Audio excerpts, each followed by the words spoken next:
So we can see when the SD card is not inside doorbell, it's not being installed, we can see the total storage is 0, available storage 0. So let's start.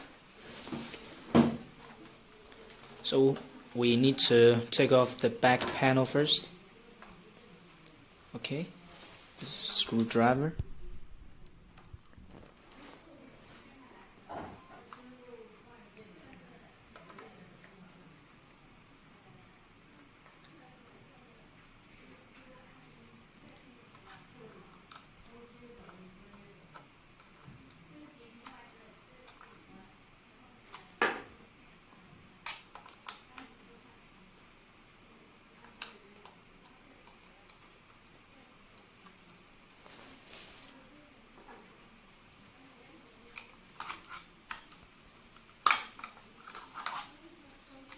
Okay, so we can see the slot is here.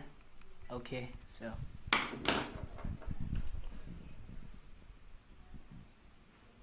okay, we got TF card.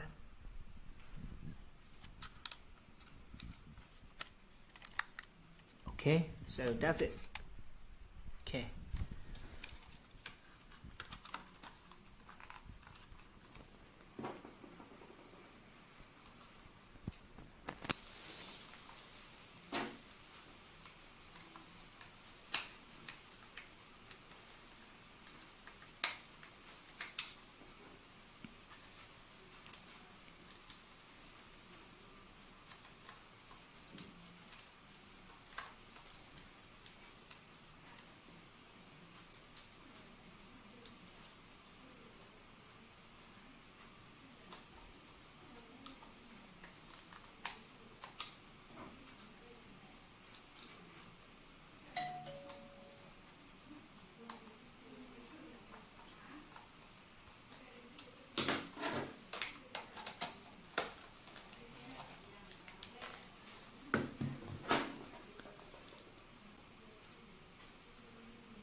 Okay, we can see we have total storage and available storage here. So